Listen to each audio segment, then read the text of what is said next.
Welcome everyone to the latest JMI Wealth video update. Now we're recording this in early May and the year is rapidly evolving and it's as interesting and challenging as ever. Look, it's been a fascinating month for markets, and if I look at overseas share markets first, go to the US market, and the benchmark US S&P 500 has fallen following 5 straight months of pretty solid gains. It's down 4.1% in April, and it's a similar situation for the tech-heavy NASDAQ.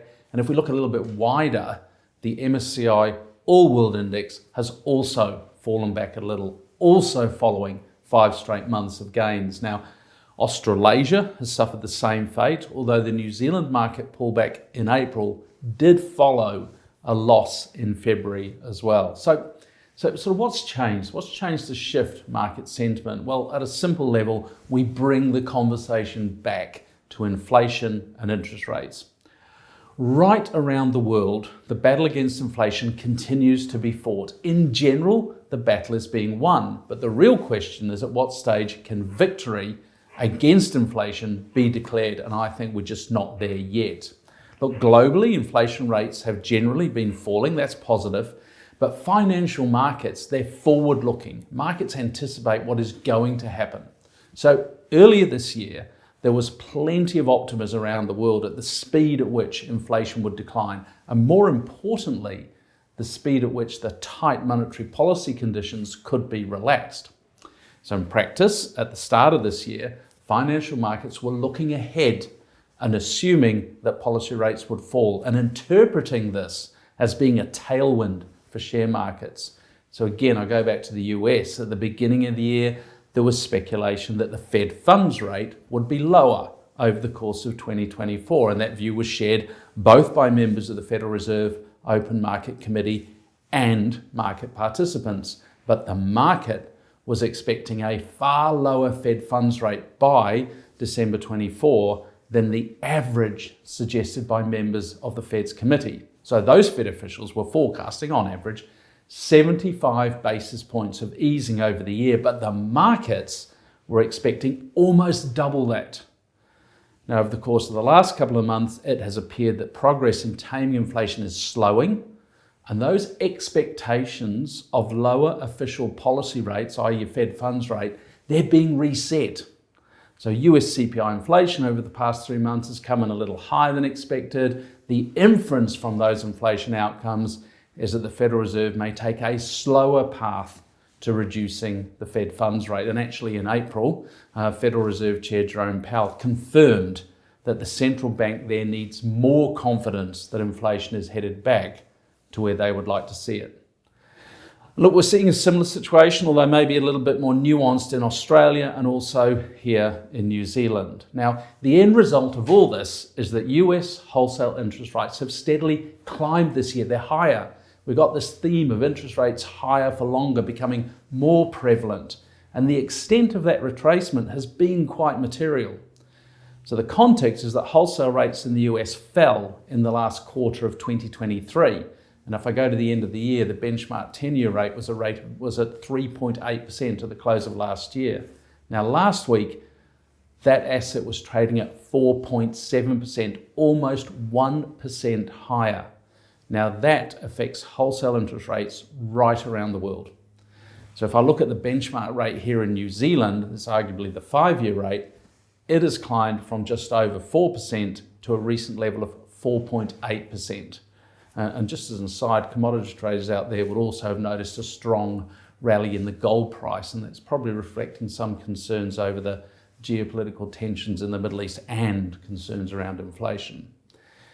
Now, at the same time as this inflation and interest rate scenario is playing out, we're right in the middle at the moment of the US company reporting season. Now, last month, I talked about the Magnificent Seven, or the Fab Five, if you prefer a smaller group. These mega cap companies dominate the indexes and are therefore very important in determining market direction. So this earnings season, it lets investors sort of see under the hood. And several factors are at play this time around. Firstly, the big mega cap companies need to deliver on what have been lofty investor expectations. And then what I call the others. So this is outside of the Magnificent Seven, the other 493 companies in the S&P 500. They need to demonstrate that the stronger than expected economic conditions and a healthy labour market are helping them meet earnings expectations. And also, generally, we need some confidence over the outlook for the rest of 2024. Now, we're halfway through the reporting season, and the general sort of tone so far has been encouraging. Earnings growth may not quite meet expectations that the market had heading into the reporting season, but earnings are lifting, and the outlook for the rest of the 24 seems to support further earnings growth.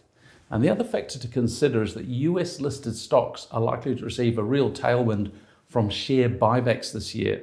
There's an estimated $900 billion of share buybacks planned over the course of 2024.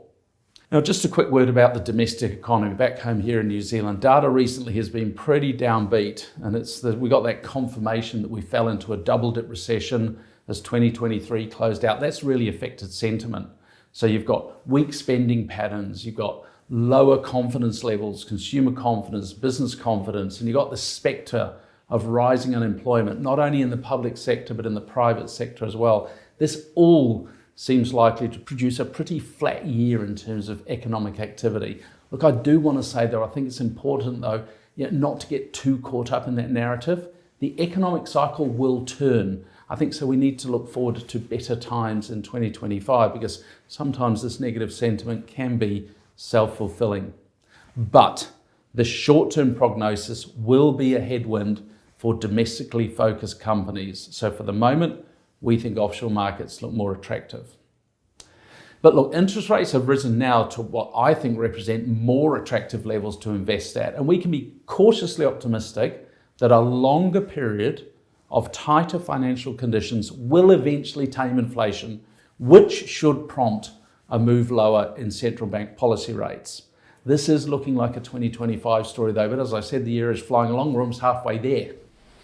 Keeping abreast of all of these developments in financial markets and ensuring your investment portfolio is appropriately positioned, I think is one of the benefits of having an experienced financial advisor in your corner.